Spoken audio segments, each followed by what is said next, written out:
안녕하십니까. 목회 관점으로 본 요한계시록 세대주의 전천년설 함께 하겠습니다.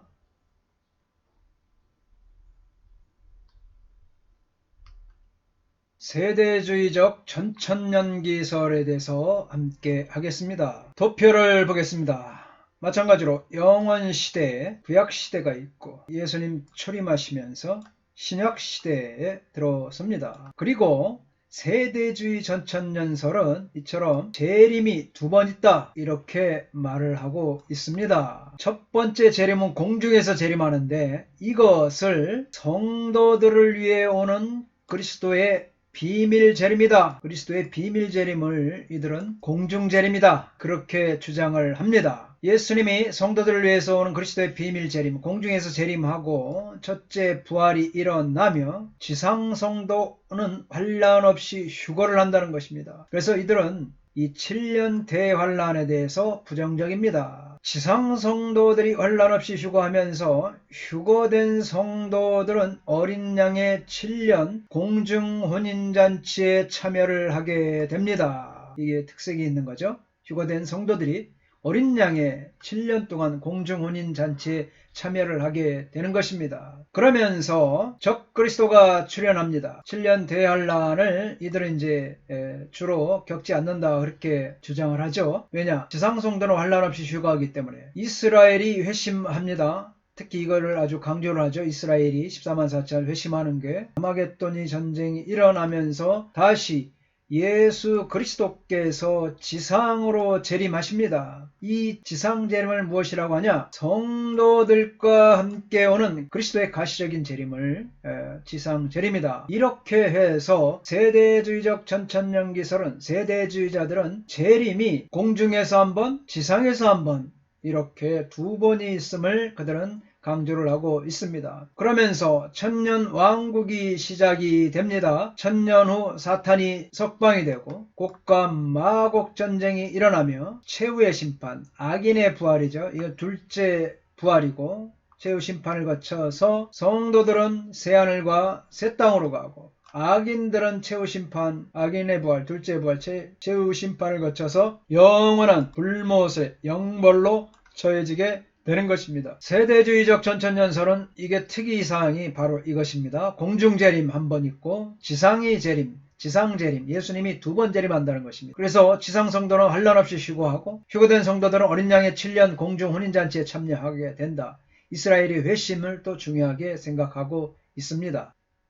세대주의적 전천년기설 Dispensational Premillennialism 보면은 9세기에 스코틀랜드의 교회 목사 에드워드 어빙, 또 성공회 폴리머스 형제단, 창설자인 존 다비의 지도하에 일어났습니다. 다비가 유명한 사람. 또 아이언사이드, 스코필드 성경으로 유명하죠. 또 게벨라인, 토레이, R.A. 토레이, 유명한 목사님이죠. 그레이, 체이스, 펜트코스, 라이리, 월버드, 이 사람도 유명하죠. 같은 인사들이 세대주의 운동을 발전시켰습니다.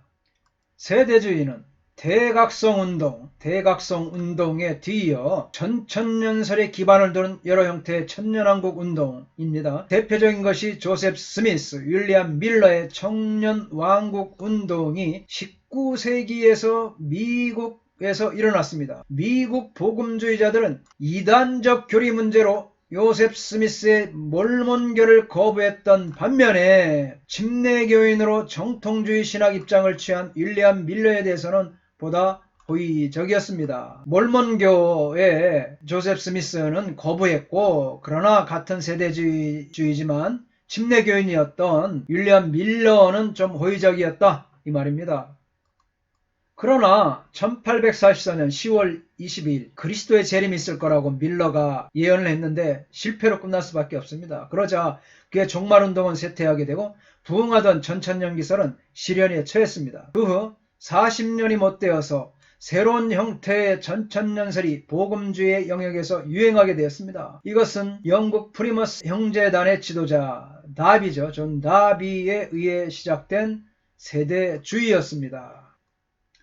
이처럼 세대주의는 19세기 말과 20세기 초에 프로테스탄트 복음주의의 근본 영역에서 초교파적으로 확산된 성경 해석 운동입니다. 블랙스톤의 예수의 재림에 의해 대중화되고 브룩스와 스코필드에 의해 체계화되었습니다. 1990년에 출판된 스코필드 관주 성경은 세대주의 개념 형성과 전파에 크게 공헌했습니다. 그래서 전부 다 이 스코필드 관주 성경 한 권씩은 다 갖고 있는 거 있지 않습니까? 세대주의입니다. 세대주의 개념 형성과 전파에 스코필드가 공헌했습니다. 그것은 하나님의 세계 통치에는 현저하게 다른 세대가 있다는 신념에 근거한 일종의 성경 해석 체계로 정의되고 있습니다. 세대, dispensation, 세대는 시대와 경륜을 의미합니다. 그래서 세대를 인간이 하나님의 의지의 특별한 계시에 대한 복종과 관련하여 시험받는 기간이다. 그래서 일반적인 세대 구분은 7세대설이다. 스코필드는 인간의 세대를 7세대로 나누었습니다. 세대주의 전천년설에 두 가지 기본 원리가 있습니다. 첫째는 성경을 철저하게 문자적으로 해석한다는 원리입니다. 세대주의는 철저하게 문자적으로 해석하죠.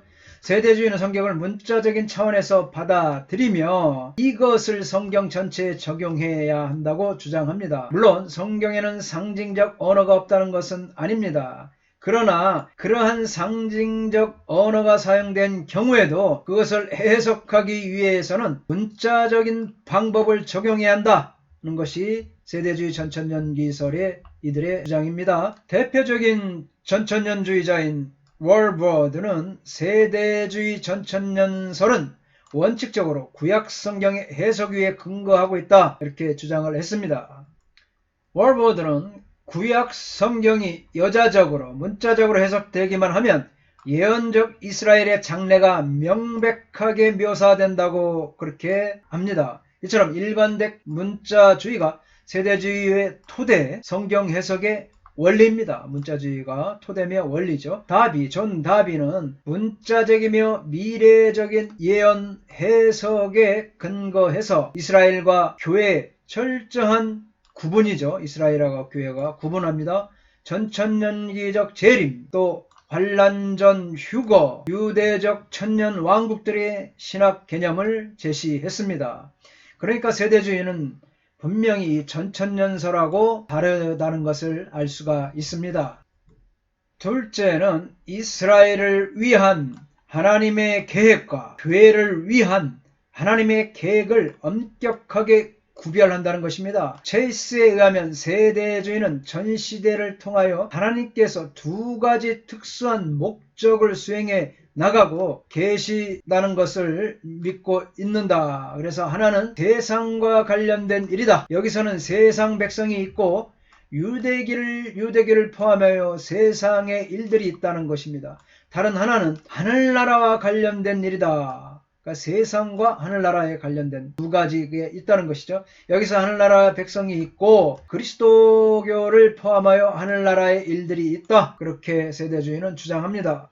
세 번째입니다. 환란 전 휴거 또는 그리스도의 이중 재림입니다. 아까 말씀드렸죠. 세대주의는 그리스도의 재림을 두 국면 또는 단계로 나눕니다. 공중 재림과 지상 재림 이렇게 두 가지로 나눕니다. 또는 휴거와 현현 그것입니다. 공중 재림은 성도들을 위해 오는 그리스도의 비밀 도래 비밀적으로 옵니다. 공중 재림은 성도들을 위해 오는 그리스도의 비밀 도래를. 지상 재림은 성도들과 함께 오는 그리스도의 가시적인 재림.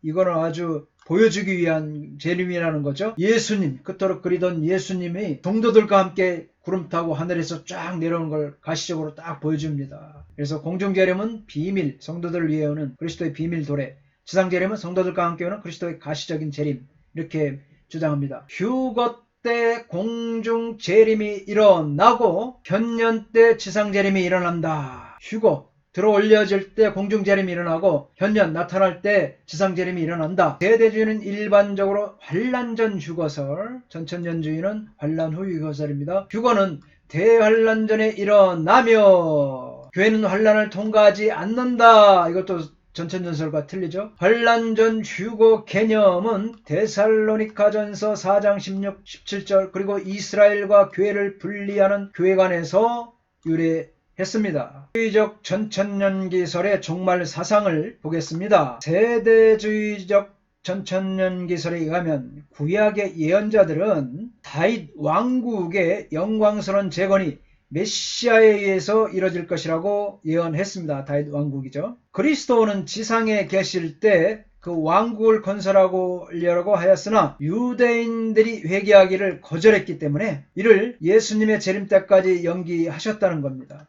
동시에 예수님은 교회를 세우시고 유대인과 이방인들을 부르셨다. 이렇게 세대주의는 주장합니다.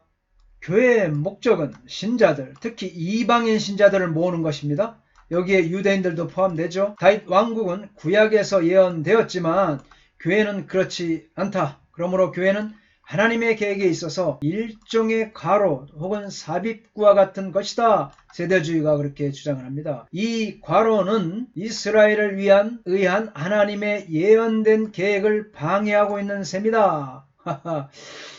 그래서 교회는 하나님의 계획에 있어서 일종의 과로라는 거예요. 이들이 그렇게 주장하는 거예요. 과로다. 그래서 이 과로가 뭐죠?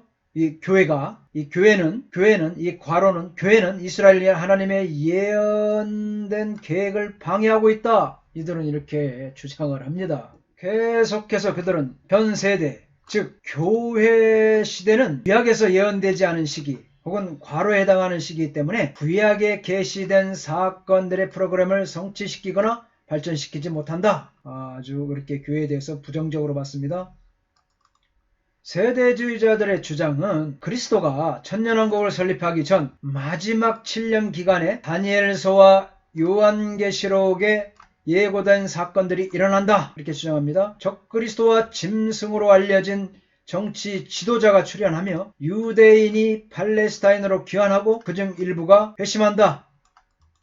여기에 7년은 다니엘의 예언에 나타난 70주의 성취이다. 다니엘서 9장 24절로 27절에서 보면 다니엘의 예언에 나타난 70주의 성취라는 거예요. 내 백성과 내 거룩한 성을 위하여 이른 이래를 기한으로 정했나니 허물이 그치며 죄가 끝나며 죄악이 용서되며 영원한 의가 드러나며 환상과 예언이 응하며 또 지극히 거룩한 이가 기름 부음을 받으리라. 그러므로 너는 깨달아 할지니라. 예루살렘을 증거하는 영이 날 때부터 기름 부음을 받은 자 곧 왕이 일어나기까지 7이레와 62이레가 지날 것이요 그 곤란한 동안에 성이 중건되어 광장과 거리가 세워질 것이며 62일의 후에 기름 부음을 받은 자가 끊어져 없어질 것이며 장차 한 왕의 백성이 와서 그 성읍과 성소를 무너뜨리려고요. 그의 마지막은 홍수의 14년 같을 것이며 또 끝까지 전쟁이 있으리니 황폐할 것이 작정되었느니라. 그가 장차 많은 사람들과 더불어 한 일해 동안에 언약을 굳게 맺고 그가 그 일의 절반의 제사와 예물을 금지할 것이며 또 포악하여 가증한 것이 날개를 의지하여 설 것이며 또 이미 정한 종말까지 진노가 황폐하게 하는 자에게 쏟아지리라 하였느니라 하니라. 이 예언의 69주까지는 그리스도의 초림 때 성취될 것이다. 그들은 주장합니다. 교회가 공중에 머물고 있는 이 7년 동안 지상에서는 수많은 사건들이 일어난다. 이렇게 주장합니다. 첫 번째 보면 다니엘서 9장 27절에 예언하고 있는 환란이 시작되는데 7년기 후반부가 소위 대환란기가 된다는 것입니다. 두 번째, 이때에 적그리스도가 잔인한 통치를 시작하여 자기를 하나님으로 경배하도록 요구함으로 그 절정에 달한다. 세 번째 보면 무서운 심판들이 지상의 주민들에게 내려집니다. 네 번째, 이 기간 동안에 왕국의 복음이 전파되며 이 복음은 장차 있을 다윗 왕국의 건설을 그 골자로 하고 있다. 또한 십자가의 메시지와 신앙과 회개의 필요성도 전파가 된다. 다섯 번째, 이때 이스라엘의 남은 자들, 즉 요한계시록 7장 3절로 8절에 입맞은 이스라엘이 14만 4천 명이 메시아이신 예수님에게로 돌아온다. 이 14만 4천 명의 증거를 통하여 헤아릴 수 없는 많은 이방인들이 구원을 받게 된다. 요한계시록 7장 9절에 땅의 왕들과 짐승들의 군대들과 거짓 선지자들과 함께 모여 하나님의 백성을 대항하고 아마겟돈 전쟁을 일으킨다. 이렇게 그들은 주장합니다.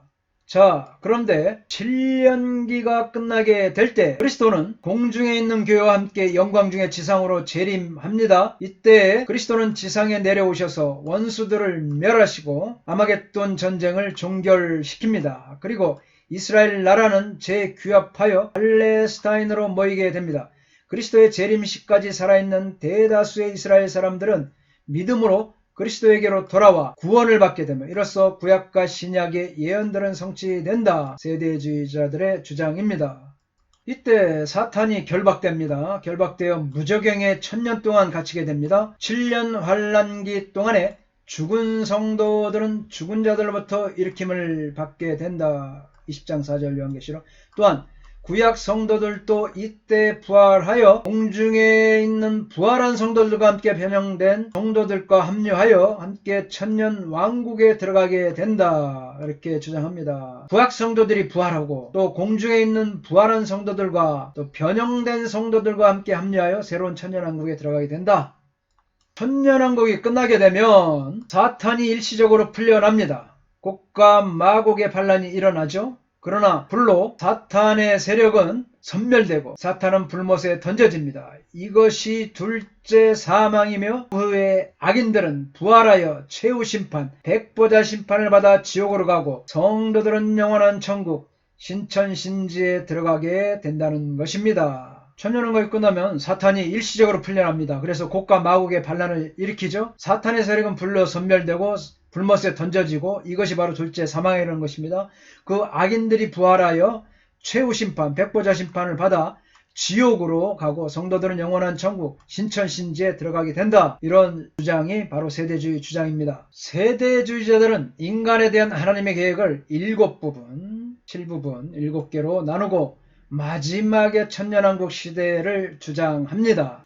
7시대를 보면 첫째가 무죄시대입니다. 그래서 무죄시대는 이노센스, 죄가 없다는 거죠. 창조부터 인류 타락 전까지다. 두 번째는 양심의 시대다. 인류 타락부터 노아까지. 세 번째는 휴먼 거버먼트, 인간 통치 시대이다. 그래서 노아부터 아브라함까지다. 첫 번째 무죄시대, 창조부터 인류 타락까지. 양심시대, 인류 타락부터 노아까지. 인간 통치 시대, 노아부터 아브라함까지. 네 번째는 언약시대인데 아브라함부터 모세까지 언약의 시대다. 다섯 번째는 율법시대, 모세부터 그리스도까지. 여섯 번째는 은혜시대다. 교회시대다. 이때는 교회시대, 은혜시대. 일곱 번째는 비로소 왕국시대, 킹덤, 천년 왕국의 시대다. 이렇게 해서 7개의 세대설을 주장합니다. 무죄시대, 양심시대, 인간통치시대, 언약시대, 율법시대, 은혜시대, 왕국시대. 그래서 7대지로, 세대로, 7세대로 구분을 합니다. 세대주의 계속해서 다음 시간에 함께 하겠습니다. 감사합니다.